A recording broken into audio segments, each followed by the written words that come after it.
बोलो भारत माता की जय, भारत माता की जय, भारत माता की जय। હવે આજે જે આપણે હળદર ગામની અંદર જે પોલીસ દ્વારા જે ખેડૂતોની ધરપકડ કરવામાં આવી હતી અને જે ખેડૂતો જેલમાં છે અત્યારે એમાંના એક જયંતિભાઈ નાગજીભાઈ ડેરવાળિયા તેમને ત્યાં માવઠાનો કહેર એટલે કે માવઠું થઈ ગયું છે છતાંય કદાચ એકલા કપા વીણતા હોત દાળિયા કર્યા હોત તો એમને મજૂરી એટલી લાગી જાય હતું કે એમને આપણે કોઈ એની કોઈ આંકડો ન મેળવી શકીએ એટલો એમને મજૂરી ખર્ચ લાગે હતું એટલે અમે બધા ગામના ખેડૂતોએ મળી અને એમને એક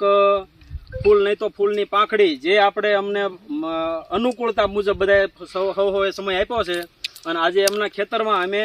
કપાસ વીણવા માટે આવ્યા છીએ જોકે આમ તો વરસાદ થયા પછી કપા ખરાબ થઈ ગયો છે કડદા જેવો થઈ ગયો હાવ અને હવે એ કપાસ વીણવા માટે અત્યારે અમે 30 થી 35 ખેડૂતો બધા મળી અને આજે કપા વીણવા આવ્યા છીએ અને જે એમના ભાઈ છે મુકેશભાઈ એને આપણે વિનંતી કરીએ કે એ કેવી કેવી તકલીફોમાંથી પસાર થઈ રહ્યા છે તો એ આપણને જરીક વિડીયોના માધ્યમ દ્વારા આપણને માહિતી આપશે મુકેશભાઈ ડેરવાળિયા। મારા ભાઈને હળદર ઘર્ષણ થયું હતું તેમાંથી જે પોલીસ દ્વારા અટકાયત કરવામાં આવી છે અત્યારે જેલ હવાલે છે એટલે અમારે ઘરે બહુ તકલીફ પડે છે કોઈ કામ કરવાવાળું એને નથી એના ઘરનાને પેરાલિસ છે તેઓ કામ નથી કરી શકતા એટલે આજે અમારા ગામના સૌ ભાઈઓ બહેનો કપા વીણામાં આવ્યા છે અને બધા મદદરૂપ થયા। જય હિન્દ। હવે મારા બાપુને હળદર ગામમાં મીટિંગમાં ગયા હતા પોલીસ પકડી ગયા છે ઈ અત્યારે રાજકોટ જેલમાં છે। હવે તારી માંગ શું છે?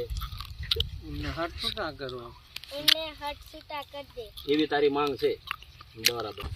મારા બાપુ હળદર મીટિંગમાં ગયા હતા ત્યાં ખેડૂતોનો હક માંગવા ગયા હતા ત્યાં પોલીસો તેમને પકડી ગયા છે અને અમારા ઘરે મારા બાને પેરામિશિયમનો આંસકો આવી ગયો છે અને પેરાલિસિસ છે અને એ કામ કરી શકતા નથી તે ખાટલામાં છે અને અમારા ઘરે કોઈ કામ કરે એવું નથી। મારી નમ્ર વિનંતી કે મારા પપ્પાને જલ્દીથી છોડી વાત કરી હતી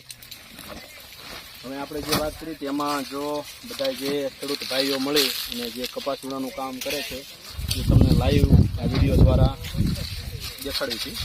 કે બધા ખેડૂતો પૂરી કોશિશ કરે છે અને ઘરનું કામ કરતા હોય કામ કરી રહ્યા છે। અમારે જયંતિભાઈ નાગજીભાઈ ડેરવાળિયાના ખેતરમાં કપાસ તો જોકે વરસાદમાં આવતું હતું એમાં થોડો બગડી ગયો છે પણ ઝાઝા હાથ રળિયામણા કહેવત છે ને આપણે કે ઝાઝા હાથ રળિયામણા એમ અત્યારે બધા ખેડૂતો મળી અને કોઈ ઘરેથી 1, 2, 3 જેને જેવી અનુકૂળતા એ પ્રમાણે બધા કામ કરવા માટે આવ્યા છે અને એમનું અંદાજે લગભગ 10 વીઘા જેવું આ ખેતર છે એમની વાડી એમાં મોટા ભાગનો કપા વીણાઈ ગયો છે। હવે અંદાજે એકાદ ઉથલ જેવું બાકી છે એ પણ હવે વીણી અને પછી અમે પોતપોતાના ઘેરે અથવા વાડીએ જઈશું। બધાએ સંતોડ મહેનત કરી રહ્યા છે જયંતિભાઈ પ્રત્યે કારણ કે એમના ઘરના સદ્યમાં એ એક જ વ્યક્તિ હતા નાના બાળકો છે નિશાળે જાય છે અને એમના ઘરનાને પેરાલિસિસ થઈ ગયેલું છે એટલે એ પણ પોતે કામ કરી નથી શકતા એટલે આજે મેં બધાએ એવું વિચાર્યું કે કદાચ ખરેખર આપણે ફૂલ નહીં તો ફૂલની પાંખડી એમની વાડીએ જઈ અને થોડુંક કામનો ટેકો કરીએ કારણ કે સરકારે જે નિર્દોષ ખેડૂતોને જે જેલ હવાલે કર્યા છે એમાં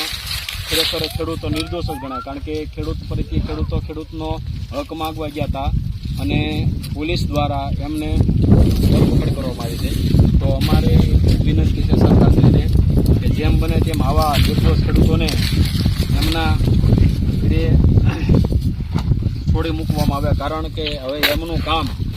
એમના શરૂ હતું અને હવે એ કામ અટકી ગયું છે। જો અત્યારે તો એ થઈ ગયું છે બધું પણ આગળના સમયની અંદર કદાચ નાના બાળકો છે તો એમને પણ એમ થાય કે મારા પપ્પા નથી અને બધા માનો કોઈ પણ ઘરનો મોભી એક માણસ નજરે ન થાય એટલે સ્વાભાવિક છે કે બધા એને અનુકૂળતા ન આવે તકલીફ પડતી હોય એટલે અમારી એક જ માંગ છે કે જેમ બને તેમ ખેડૂતોનો પુત્ર જયંતિભાઈને જેમ બને તેમ વહેલી તકે છોડી મૂકવામાં આવે. અસ્તુ વંદે માતરમ, ભારત માતા કી જય.